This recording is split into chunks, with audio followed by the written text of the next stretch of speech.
Hello friends, आज हम इस वीडियो में राष्ट्रीय मानवाधिकार आयोग से संबंधित मोस्ट इम्पोर्टेंट 13 MCQ को देखेंगे। साथ ही साथ राष्ट्रीय महिला आयोग से संबंधित मोस्ट इम्पोर्टेंट 15 MCQ को देखेंगे। एक्चुअली में ये दोनों टॉपिक बहुत छोटे हैं, इसीलिए इनसे सवाल कम लिए गए हैं। इसीलिए आज हमने 2 अध्याय को एक ही साथ इंक्लूड कर दिया है। ठीक है, तो चलिए फिर शुरू करते हैं आज का पहला सवाल से। आज का पहला सवाल है, राष्ट्रीय मानवाधिकार आयोग क्या है? एक संवैधानिक निकाय है, या फिर एक संविधिक निकाय है, या फिर एक बहुसदस्यीय संस्था है, या फिर ए और सी दोनों होगा? तो ध्यान दीजिएगा, यहाँ पे जो सही आंसर है वो है आपका डी ऑप्शन। यहाँ पे देखेंगे कि ये राष्ट्रीय मानवाधिकार आयोग एक संविधिक निकाय है और साथ ही साथ एक बहुसदस्यीय संस्था है, अर्थात इसमें 2 या 2 से अधिक सदस्य देखने को मिल जाएंगे आपको। ठीक है, अर्थात यहाँ पर ए और सी दोनों सही है। नेक्स्ट है, राष्ट्रीय मानवाधिकार आयोग के अध्यक्ष और सदस्यों को उनके पद से कौन हटा सकता है? सवाल है, राष्ट्रीय मानवाधिकार आयोग के अध्यक्ष और सदस्यों को उनके पद से कौन हटा सकता है? राज्यपाल, प्रधानमंत्री, राष्ट्रपति या मुख्यमंत्री? आप सभी को पता होगा कि राष्ट्रीय मानवाधिकार आयोग के अध्यक्ष और उनके सदस्यों को उनके पद से राष्ट्रपति ही हटा सकते हैं, अर्थात सी ऑप्शन बिल्कुल सही है। नेक्स्ट है, राष्ट्रीय मानवाधिकार अधिनियम के किस अध्याय में वित्त लेखा और समपरीक्षा का प्रावधान किया गया है? सिंपल सा सवाल है कि राष्ट्रीय मानवाधिकार अधिनियम के किस अध्याय में वित्त लेखा और समपरीक्षा का प्रावधान किया गया है? अध्याय 6, अध्याय 7, अध्याय 2 या फिर अध्याय 9? सही आंसर है यहाँ पे अध्याय 7। ठीक है, अध्याय 7 में ये प्रावधान किया गया है। नेक्स्ट है, राष्ट्रीय मानवाधिकार आयोग के अध्यक्ष का कार्यकाल कितने समय का होता है?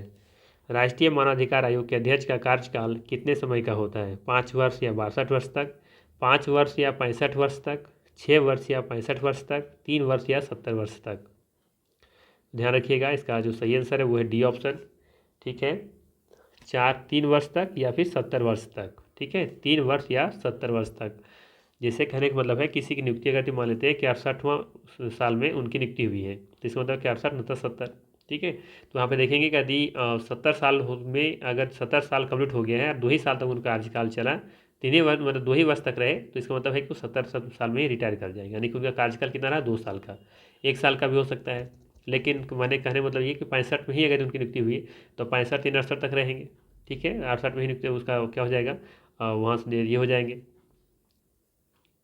रिटायर हो जाएंगे। ठीक है, तो ये ध्यान रखना है। तो यहाँ पे डी ऑप्शन सही होगा, 4 का डी सही आंसर है। नेक्स्ट है, निम्नलिखित में से कौन सा राष्ट्रीय मानवाधिकार आयोग का कार्य नहीं है? बताना है यहाँ पे कौन सा मानवाधिकार का आयोग का जो है वो कार्य नहीं है। तो पहला ऑप्शन देखें कि दिया है कि कोर्ट में लंबित किसी मानवाधिकार से संबंधित कार्यवाही में हस्तक्षेप करना। बिल्कुल सही है, ये इनका एक राइट है, ये कार्य है इनका। ठीक है, बी ऑप्शन में दिया है कैदियों के मानवाधिकार की रक्षा करना, ये भी सही है। ठीक है, तो यहाँ पे पहला भी कथन सही दिखा और दूसरा भी, कैदियों के मानवाधिकार की रक्षा करना ये मानवाधिकार आयोग का एक कार्य है। ठीक है, सी में दिया है कि किसी मानवाधिकार पीड़ितों को आर्थिक मुआवजा देना, ये आर्थिक मुआवजा देना इनका काम नहीं है।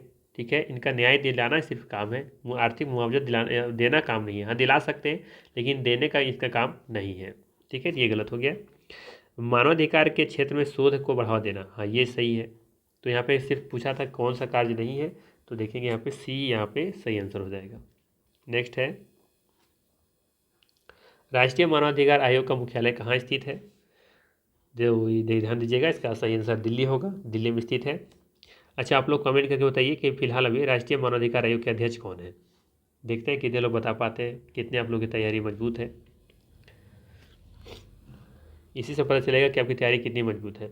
चलिए आगे देखते हैं, अंतर्राष्ट्रीय मानवाधिकार दिवस कब मनाया जाता है? अंतर्राष्ट्रीय मानवाधिकार दिवस कब मनाया जाता है? 10 दिसंबर को, 9 दिसंबर को, 10 नवंबर को या 10 अक्टूबर को? ध्यान रखिएगा, सही आंसर होगा 10 दिसंबर को। 10 दिसंबर को हम लोग अंतर्राष्ट्रीय मानवाधिकार दिवस मनाते हैं। ठीक है, नेक्स्ट है, वैसे यहाँ पे एक सवाल और ध्यान रख सकते हैं कि जो आपका 10 दिसंबर है ना, इसे याद आया कि अंतर्राष्ट्रीय मानवाधिकार जो दिवस जो है ना 10 दिसंबर को इसलिए मनाते हैं क्योंकि देखेंगे यहाँ पे कि 10 दिसंबर 1948 को ये इस चीज़ राष्ट्रीय अंतर्राष्ट्रीय मानवाधिकार दिवस मतलब कि अंतर्राष्ट्रीय मानवाधिकार को अपनाया गया था। ठीक है, यानी कि इसको स्थापित किया गया था। तो यह ध्यान रखिएगा 10 नवंबर 1948। ठीक है, इसीलिए हम लोग 10 नवंबर को क्या मना 10 नवंबर है 10 दिसंबर। ठीक है, 10 दिसंबर 10 दिसंबर 1948 को अपनाया गया था, इसीलिए 10 दिसंबर को हम लोग यहाँ पे अंतर्राष्ट्रीय मानवाधिकार दिवस मनाते हैं। ठीक है, चलिए आगे देखते हैं। सवाल है, निम्न में से कौन राष्ट्रीय मानवाधिकार आयोग के अध्यक्ष के लिए गठित समिति में शामिल नहीं होता है।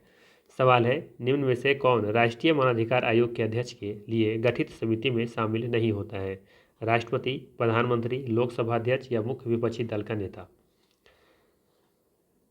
ध्यान दीजिएगा, सही आंसर होगा यहाँ पे राष्ट्रपति। ठीक है, सही आंसर हो जाएगा राष्ट्रपति।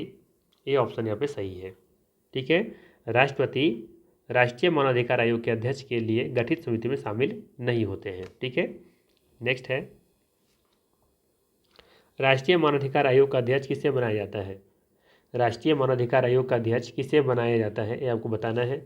सुप्रीम कोर्ट का कोई भी न्यायाधीश, सुप्रीम कोर्ट का कोई सेवानिवृत्त मुख्य न्यायाधीश, या फिर राष्ट्रपति द्वारा नियुक्त कोई भी व्यक्ति, या फिर किसी भी उच्च न्यायालय का सेवानिवृत्त मुख्य न्यायाधीश। ध्यान रखना है, सुप्रीम कोर्ट का कोई भी सेवानिवृत्त मुख्य न्यायाधीश को बनाया जाता है, अर्थात यहाँ पे बी ऑप्शन बिल्कुल सही होगा। सुप्रीम कोर्ट का कोई भी सेवानिवृत्त मुख्य न्यायाधीश। ठीक है, और आप लोग को भी कमेंट करके बताना ही है कि राष्ट्रीय मानवाधिकार के अध्यक्ष अभी कौन है। ठीक है, चलिए आगे देखते हैं। राष्ट्रीय मानवाधिकार आयोग के प्रथम अध्यक्ष कौन थे। ठीक है, राष्ट्रीय मानवाधिकार आयोग के प्रथम अध्यक्ष कौन थे। न्यायमूर्ति रंगनाथ मिश्रा, न्यायमूर्ति KNC, न्यायमूर्ति MH कानिया, या फिर इनमें से कोई नहीं। सही आंसर हो जाएगा ए ऑप्शन, न्यायमूर्ति रंगनाथ मिश्रा। ठीक है, ये प्रथम अध्यक्ष थे। बाकी यहाँ पे एक पॉइंट ध्यान में रखिएगा कि राष्ट्रीय मानवाधिकार आयोग का जो मुख्यालय है वो आपका दिल्ली में है। ठीक है, मुख्यालय आपका दिल्ली में है। ठीक है,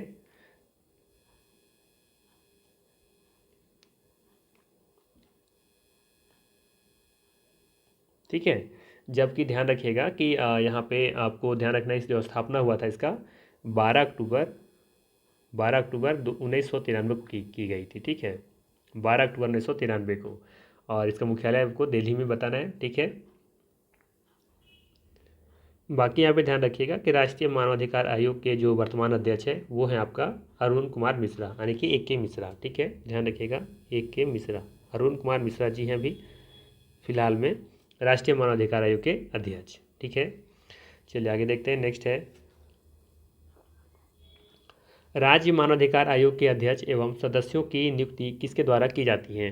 सवाल है, राज्य मानवाधिकार आयोग के अध्यक्ष एवं सदस्यों की नियुक्ति किनके द्वारा की जाती है।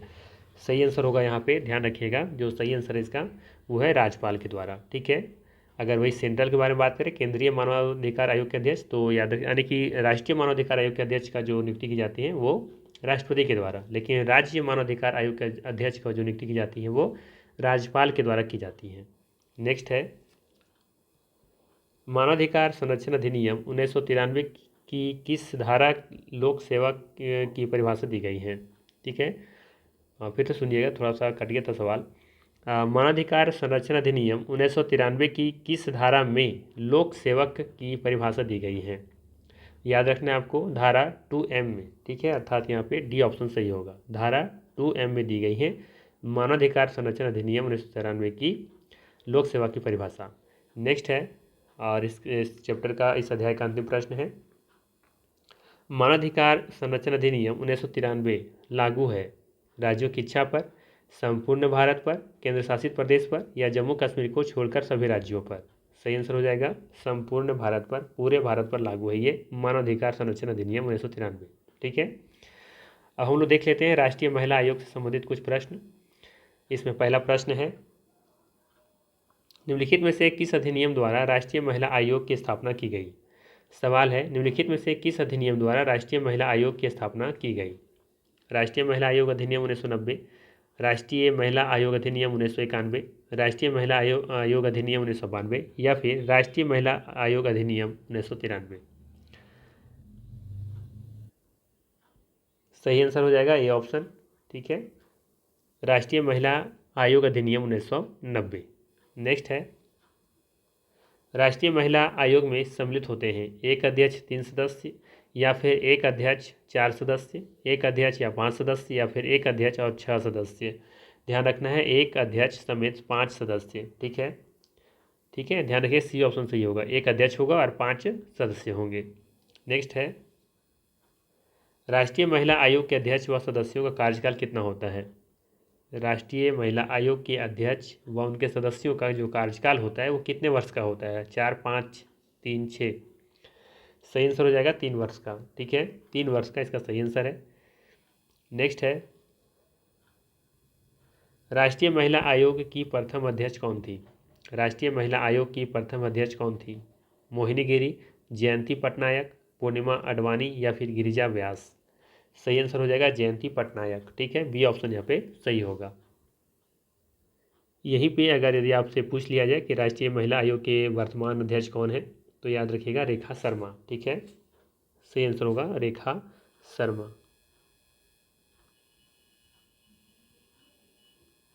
ठीक है, नेक्स्ट है,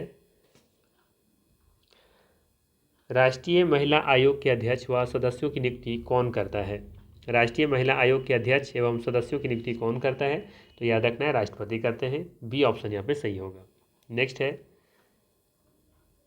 राष्ट्रीय महिला आयोग किस प्रकार की संस्था है।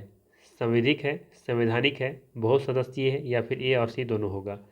तो ध्यान रखिएगा सही आंसर हो जाएगा डी ऑप्शन, ए और सी दोनों, यानी कि संवैधानिक भी होगा और बहु सदस्यीय भी होगा। नेक्स्ट है, संयुक्त राष्ट्र द्वारा किस वर्ष खालिस्तान को अंतर्राष्ट्रीय महिला वर्ष के रूप में घोषित किया गया। संयुक्त राष्ट्र द्वारा किस वर्ष को अंतर्राष्ट्रीय महिला वर्ष के रूप में घोषित किया गया था। 1975 को, 76 को, 72 को, या 77 को। तो याद रखना है आपको 1972 को किया गया था, अर्थात डी ऑप्शन यहाँ पे सही होगा। नेक्स्ट है, अंतर्राष्ट्रीय महिला दिवस कब मनाया जाता है। अंतर्राष्ट्रीय महिला दिवस कब मनाया जाता है। 10 दिसंबर, 22 अप्रैल, 23 मार्च, 8 मार्च। सही आंसर हो जाएगा 8 मार्च। ठीक है, नेक्स्ट है, राष्ट्रीय महिला आयोग का मुख्यालय कहाँ स्थित है। सवाल है, राष्ट्रीय महिला आयोग का मुख्यालय कहाँ स्थित है। बम्बई, कलकत्ता, नई दिल्ली, या फिर चेन्नई। सही आंसर हो जाएगा यहाँ पे आपका नई दिल्ली। ठीक है, सी ऑप्शन यहाँ पे सही होगा, राष्ट्रीय महिला आयोग का मुख्यालय नई दिल्ली में है। नेक्स्ट है, राष्ट्रीय महिला आयोग की स्थापना कब हुई थी। जनवरी 1992 में, जनवरी 1993 में, या फिर फरवरी 1991 में, या फिर उपर्युक्त में से कोई नहीं। ध्यान रखिएगा जनवरी 1992 में की गई थी, अर्थात ये ऑप्शन सही होगा यहाँ पे। ध्यान रखिएगा, ठीक है, 31 जनवरी 1992 को की गई थी। राष्ट्रीय महिला आयोग की स्थापना 31 जनवरी 1992 को की गई थी, ये ऑप्शन सही होगा। नेक्स्ट है, निम्नलिखित में से कौन सा अधिकार राष्ट्रीय महिला आयोग का नहीं है। निम्नलिखित में से कौन सा अधिकार राष्ट्रीय महिला आयोग का नहीं है। पहला दिया है आरोपी पर जुर्माना लगाना, बी ऑप्शन में है आरोपी को गिरफ्तार करना, सी में है ए और बी दोनों सही है, इनमें से कोई नहीं। तो ध्यान रखिएगा यहाँ पे ए और बी दोनों सही है।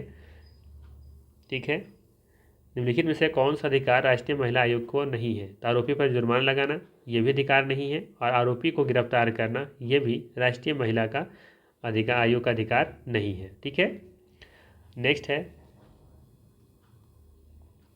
केंद्रीय महिला व बाल विकास मंत्रालय ने बच्चों को यौन अपराधों से सुरक्षा के लिए कब पॉक्सो ई बॉक्स का आरंभ किया है। सवाल है कि केंद्रीय महिला व बाल विकास मंत्रालय ने बच्चों को यौन अपराधों से सुरक्षा के लिए कब पॉक्सो ई बॉक्स का आरंभ किया है। 26 अगस्त 2016, 26 सितंबर 2016, 26 अगस्त 2017, 26 अगस्त 2018। सही आंसर हो जाएगा 26 अगस्त 2016, ये ऑप्शन यहाँ पे सही है। नेक्स्ट है, निम्नलिखित में से कौन राष्ट्रीय महिला आयोग में पहले पुरुष सदस्य नियुक्त किए गए हैं। निम्नलिखित में से कौन राष्ट्रीय महिला आयोग में पहले पुरुष सदस्य नियुक्त किए गए हैं। अरुण कुमार, आलोक रावत, पीके सिन्हा, चंद्रेश शर्मा। ध्यान रखिएगा आलोक रावत ऐसे व्यक्ति हैं जो राष्ट्रीय महिला आयोग के पहले पुरुष सदस्य हैं। ठीक है, तो बी ऑप्शन यहाँ पे सही हो जाएगा। नेक्स्ट है 14 नंबर, निम्नलिखित में से कौन 2 बार राष्ट्रीय महिला आयोग की अध्यक्षता रह चुकी हैं? गिरिजा व्यास, जयंती पटनायक, वी मोहिनी गिरी, विभा पार्थसारथी। सही आंसर हो जाएगा गिरिजा व्यास, ये ऑप्शन सही होगा, गिरिजा व्यास। और आज का अंतिम प्रश्न है, राष्ट्रीय महिला आयोग अपनी वार्षिक रिपोर्ट किसे प्रस्तुत करते हैं? केंद्र सरकार को, राष्ट्रपति को, राज्यपाल को, लोकसभा सदस्य को। सही आंसर हो जाएगा केंद्र सरकार को। ठीक है, यहाँ पे ए ऑप्शन बिल्कुल सही हो जाएगा। राष्ट्रीय महिला आयोग अपनी वार्षिक रिपोर्ट केंद्र सरकार को सौंपती है। ठीक है, तो ये था मोस्ट इम्पोर्टेंट राष्ट्रीय महिला आयोग और अंतर्राष्ट्रीय मानवाधिकार आयोग से संबंधित कुछ प्रश्न थे। ठीक है, अगर वीडियो अच्छा लगा तो लाइक ज़रूर कीजिएगा। बाकी 2 दिन हम वीडियो आप लोग को नहीं दे पाए, इसके लिए क्षमा चाहता हूँ। एक्चुअली में मेरा तब फीवर थोड़ा डाउन हो गया था, तबीयत ख़राब हो गई थी, थोड़ा रिकवर कर रहा हूँ। अभी भी बिल्कुल पूरी तरीके से ठीक नहीं हो पाया हूँ।